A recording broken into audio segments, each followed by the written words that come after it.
Chapter 3. Is Opportunity Monopolized? No man is kept poor because opportunity has been taken away from him, because other people have monopolized the wealth and have put a fence around it. You may be shut off from engaging in business in certain lines, but there are other channels open to you. Probably it would be hard for you to get control of any of the great railroad systems. That field is pretty well monopolized. But the electric railway business is still in its infancy and offers plenty of scope for enterprise. And it will be but a very few years until traffic and transportation through the air will become a great industry, and in all its branches will give employment to hundreds of thousands and perhaps to millions of people. Why not turn your attention to the development of aerial transportation instead of competing with J.J. Hill and others for a chance in the steam railway world? It is quite true that if you are a workman in the employ of the Steel Trust, you have very little chance of becoming the owner of the plant in which you work. But it is also true that if you will commence to act in a certain way, you can soon leave the employ of the Steel Trust. You can buy a farm of from 10 to 40 acres and engage in business as a producer of foodstuffs. There is a great opportunity at this time for men who will live upon small tracts of land and cultivate the same intensively. Such men will certainly get rich. You may say that it is impossible for you to get the land, but I am going to prove to you that it is not impossible, and that you can certainly get a farm if you will go to work in a certain way. At different periods, the tide of opportunity sets in different directions, according to the needs of the whole, and the particular stage of social evolution which has been reached.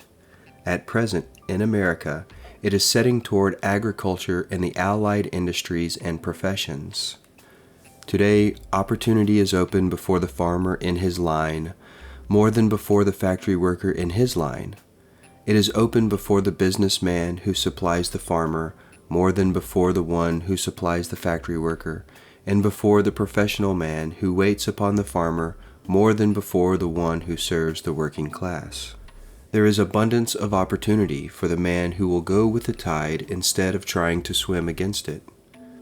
So the factory workers, either as individuals or as a class, are not deprived of opportunity. The workers are not being kept down by their masters. They are not being ground by the trusts and combinations of capital. As a class, they are where they are because they do not do things in a certain way. If the workers of America chose to do so, they could follow the example of their brothers in Belgium and other countries and establish great department stores and cooperative industries. They could elect men of their own class to office and pass laws favoring the development of such cooperative industries, and in a few years they could take peaceable possession of the industrial field. The working class may become the master class whenever they will begin to do things in a certain way. The law of wealth is the same for them as it is for all others. This they must learn, and they will remain where they are as long as they continue to do as they do. The individual worker, however, is not held down by the ignorance or the mental slothfulness of his class. He can follow the tide of opportunity to riches, and this book will tell him how. No one is kept in poverty by a shortness in the supply of riches.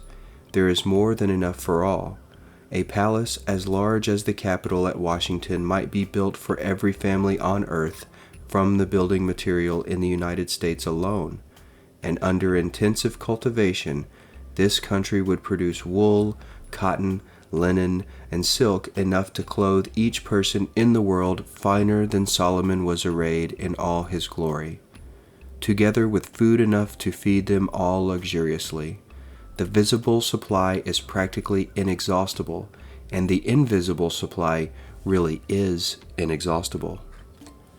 Everything you see on earth is made from one original substance, out of which all things proceed.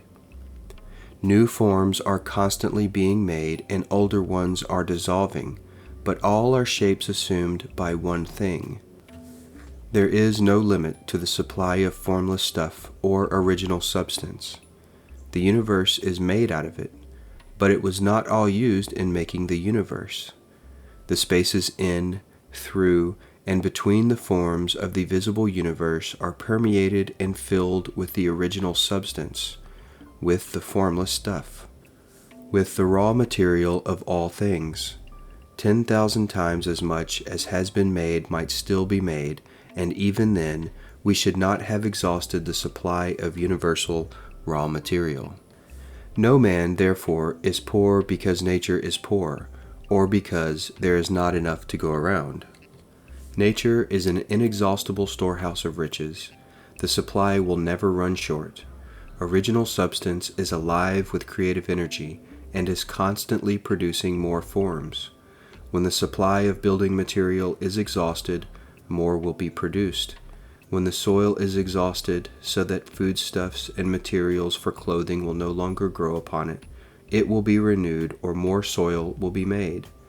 When all the gold and silver has been dug from the earth, if man is still in such a stage of social development that he needs gold and silver, more will be produced from the formless.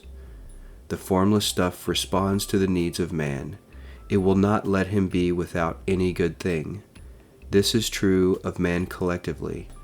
The race as a whole is always abundantly rich, and if individuals are poor, it is because they do not follow the certain way of doing things which makes the individual man rich.